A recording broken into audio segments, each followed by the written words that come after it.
Greetings. Today we will be talking about the di-soric vision sensor CS50. So why is vision sensor becoming a popular solution today? So as we all know, as products and its designs are becoming more sophisticated today, inspection becomes more complex. So application now, they may require to check for completeness, to check for quality, to check for cosmetic, to check for packaging, and more. Now the typical sensors may or may not be able to perform to these requirements. And even if they are able to, it might not be practical or economical because of all the requirements that has to be fulfilled. So vision sensor is able to perform multiple tasks in a single cycle, like a human eye, able to conduct inspections across its field of view. Now in industrial terms, we call this the FOV.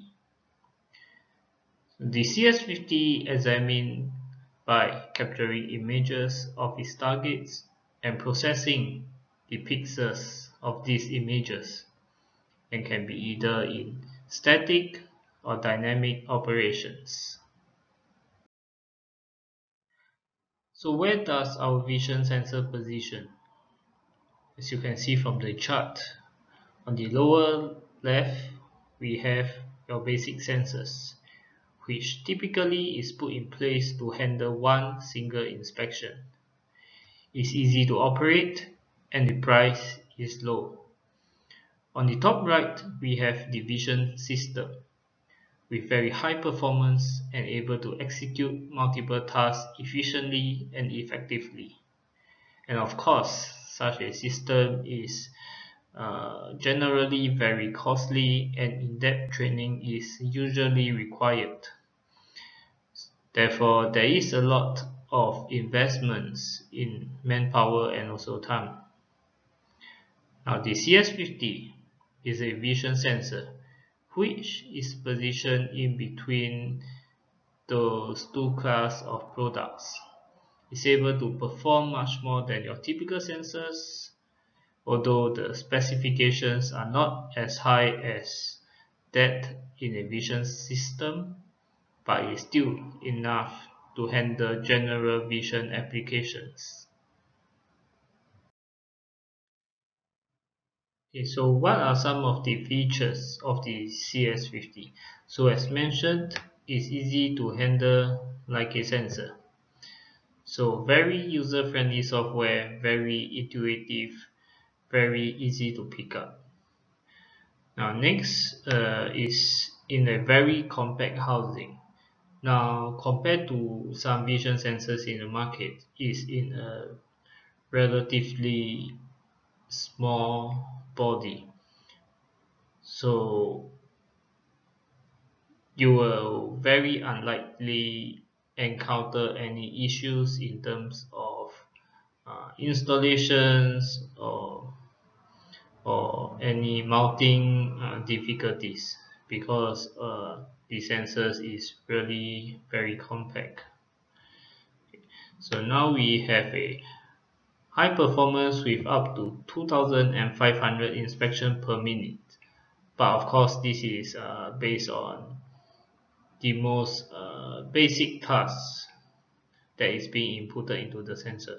Now if we require the sensors to inspect maybe 3 or 4 items, then of course this ppm is going to be brought down to a lower number.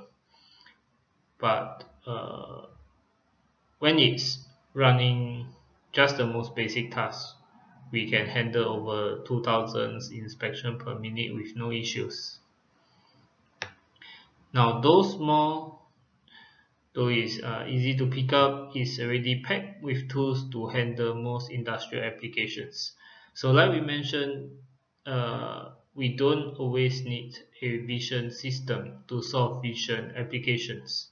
So if the requirement itself is not so tedious.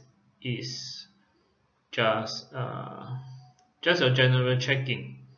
Then we can definitely go with a product such as the CS50. Okay, so autofocus lens.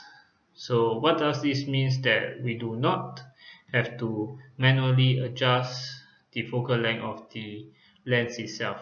So this will means less mechanical wear and tear, and this will in turn help the lifespan of the sensor. Next we have a model that can work up to 1 meter. So if let's say there really is mounting constraint whereby you are not able to mount close to the target that is being inspected. Now we have a 1 meter model that we can work with. So it can work from 5 to 30 volts. So for certain industry whereby the voltage requirement is very low, so this is definitely a product that has an advantage. Now huge storage task of 1.4 GB. Now this means that we can have lots and lots of tasks being saved on the camera itself. So for most production line, they are not only running one single type of products. So they can have maybe 10 different products that they need to inspect or even more. So in such cases, we can input different tasks for different lines of production. So onboard and changeable components. Now the LED diffusers are all very easily removed and replaced. So this adds to the user friendliness of the sensor itself.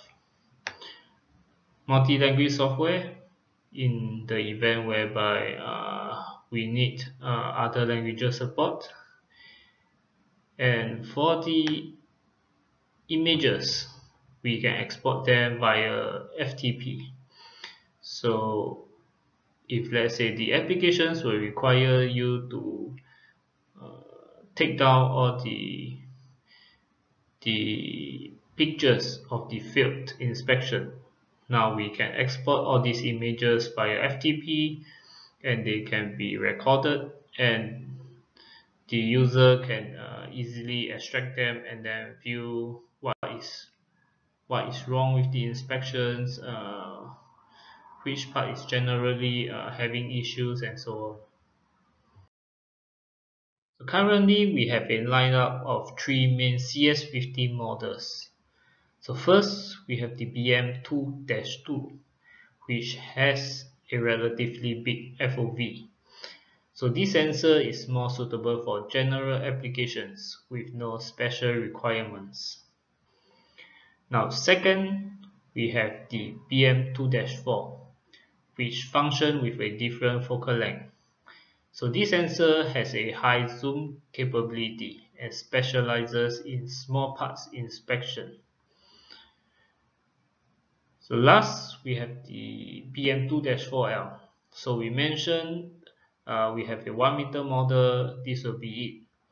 So this sensor is suitable for long distance inspection, whereby the sensor is not able to be mounted at close proximity. So three different models of sensors for different applications requirements. So the CS50 has a comprehensive yet user-friendly design. Now on the left, we can see an already assembled, fully functional CS50 in operation. Now on the right, we can see that the CS50 comes with multiple accessories and mounting system that makes working with it entirely hassle-free. So what do we have here? We have the interchangeable LED. whereby if let's say we have requirements for the lighting to be blue or maybe green or any other colors, we will be able to change this accordingly. Now we have the window kit that can comes either in form of filters, polarizer, and so on. Then next we have mounting brackets or holders to mount the camera in place for its operations. Then of course cables, Ethernet cables, and so on. So all these parts are easily put together and can be done easily by almost anyone. So far we had talked about the CS50 itself, the hardware specs, and some of its characteristics and features. For the next part of the presentation, we will have a look from the software aspect. The AutoVision software, where we configure the vision sensor to enable it to carry out its functions and delivers the inspection results correctly.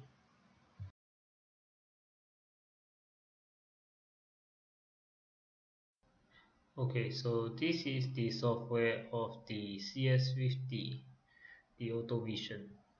Okay, so under files, we can start a new job, open our existing job, save a job, or other settings such as changing the languages.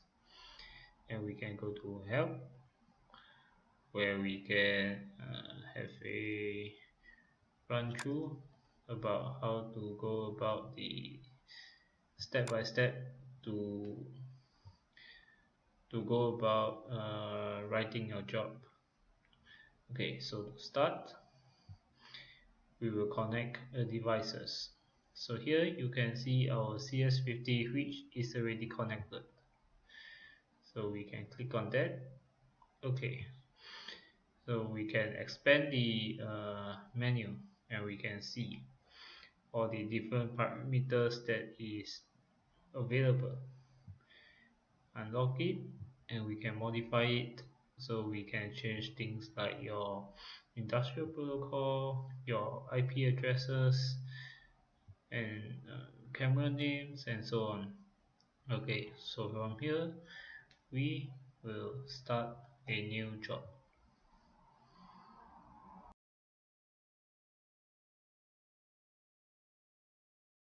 Okay, once we start a new job, the sensor will start by capturing an image of the target on its own.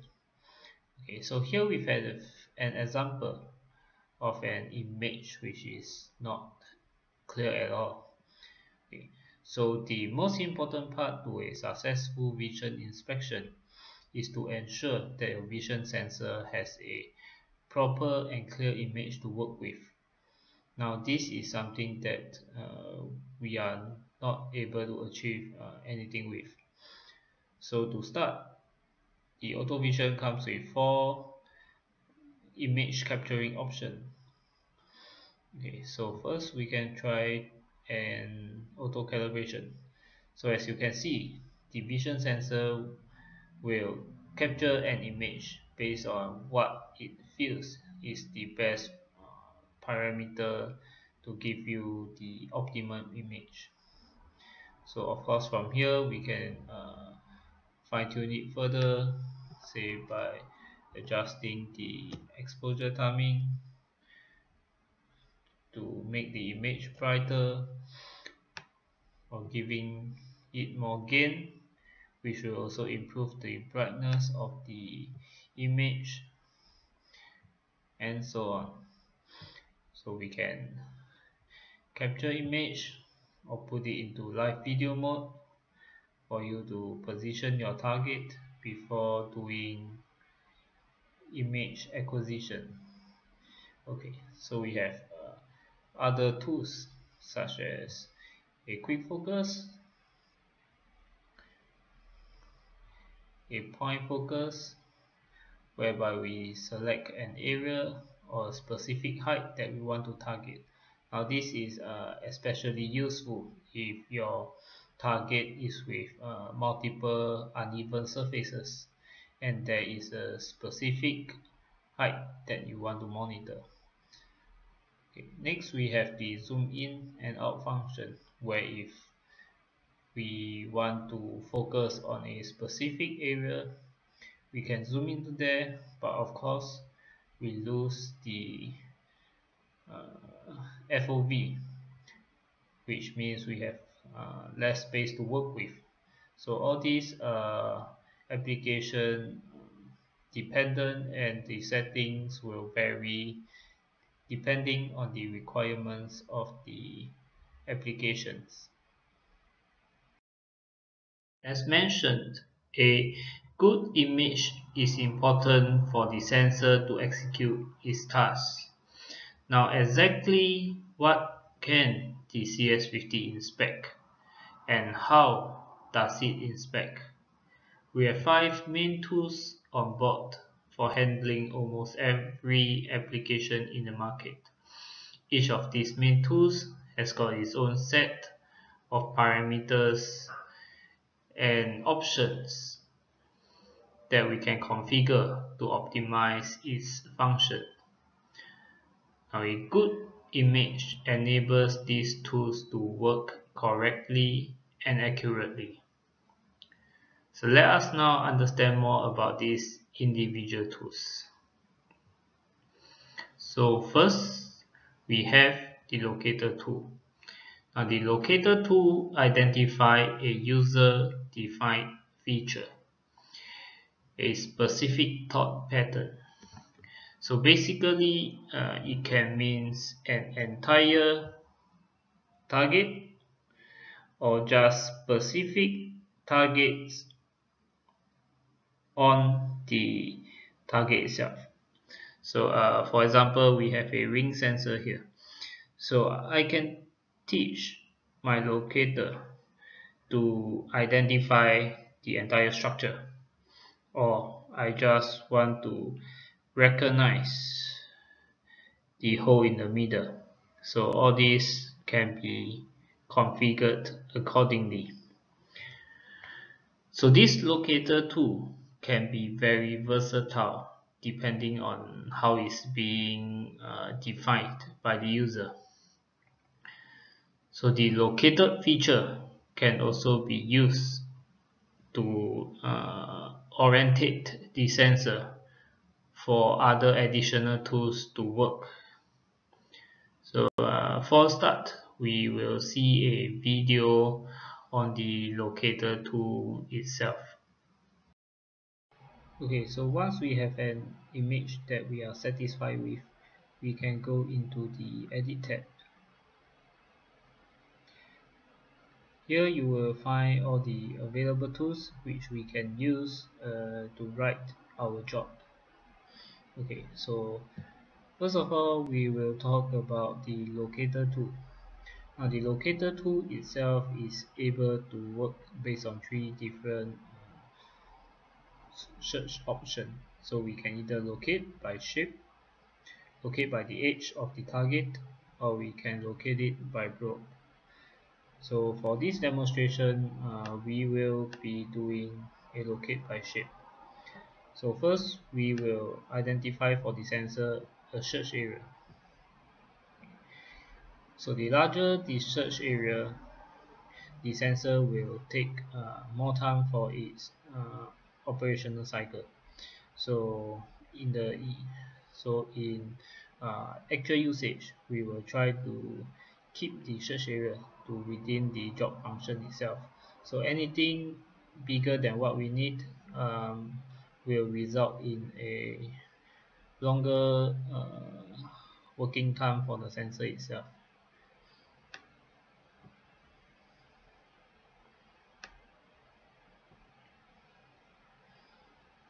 Okay, so next we will teach a feature for the sensor.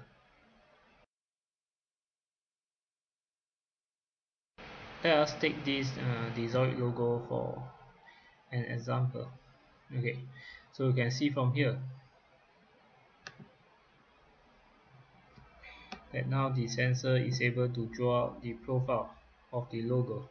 So this will become the reference position or the locator point for this task. So from here, under the locator tools, we can see the XY coordinate generated and also the angle of this symbol. Then parameters that we can tune, such as feed quality, we can set it to precise, but depending on the requirement of the application itself, precise can take up more cycle time, or it can also make it harder for your sensor to look for a part you are looking for. So sometimes, of course, we might prioritize accuracy, but in the event whereby we need more speed, then maybe we can put this to relax. So depending on application, the setup of the tool is different. Okay. So for now, we put it to normal. Okay. Uh, Allow angle of rotation. So this would mean that right now, this is the original position of the reference that we want to look for.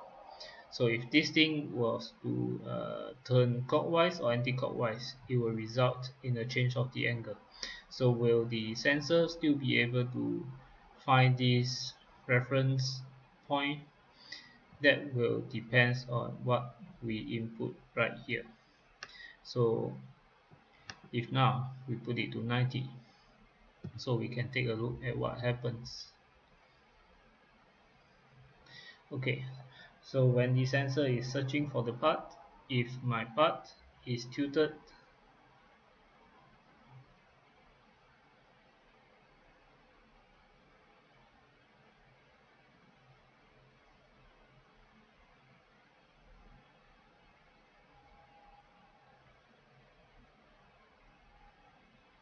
more than 90 degrees, now my sensor will not be able to find the part. So if we, of course, if we set it to 180, if now my part is going an entire round, my sensor will still be able to look for the part. But as we mentioned, the bigger that we set a parameter, the more time the sensor will take to perform the task. So this will entirely depends on the application requirement, and we will tune the parameters accordingly. So using this locator tool, the sensor can either look for a complete object, a complete target, or just to look for a reference position for other additional tools to function. So after the locator tool, we have the count tool. So the count tool is able to count multiple objects or parts with similar profile, meaning we can teach the sensor to recognize a profile, or we can call it a specific shape.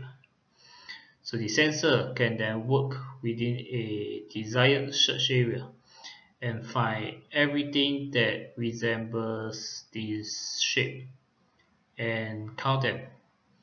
So for example, in my search area, I teach a circle, then my sensor will find everything that looks like a circle.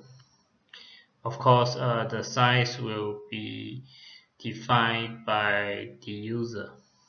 Okay, so for the next example video, we will still use the ring sensor as an example, and then we will try to locate and count these two mounting holes at the site. Okay, so now on the screen you can see the two mounting holes that we want to examine.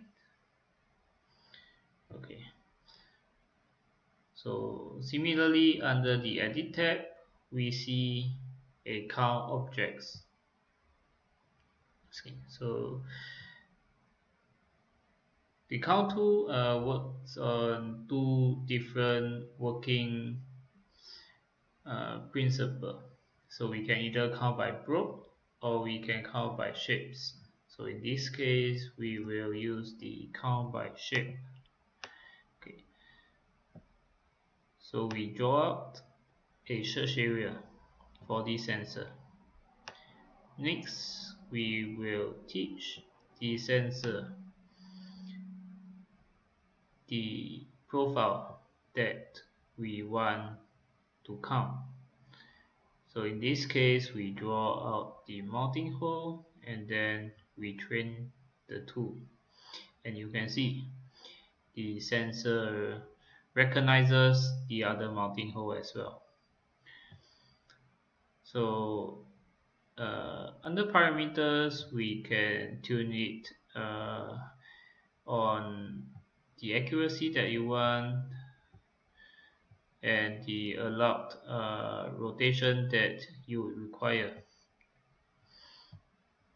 and then tolerance, whereby we will set the passing criteria for these specific tools. So let us now put it from 2 to 2, meaning my sensor will only give us a pass result if this tool is able to find two circles, which refers to two mounting holes. Okay, so let us run this task and see what happens. Okay, so now when it's operating, you can see that if my sensor can find the two mounting holes, the result is two circles. I'm getting a pass result. Now if one of the circle falls out of the FOV, the search area, then I get a fail because now my count is only 1. So if I move the circle back again, then now the result pass again. So these count tools will be useful in manufacturing areas or packing areas whereby we will need to count if the number of targets in this search area is correct. Then we will be able to utilize these tools. For now, we will end part 1 here. I hope that everything discussed till this point is clear and informative. Do let me know if you require any clarifications. So in part 2, we will continue to talk about the other 3 tools, namely the presence tool, the measurement tool, and also the logic function of the CS50. Then we will go on to see some notable features of the CS50 and application examples to maybe help you relate better to applications that you may have already seen. I thank you for the time and I will see you in part 2.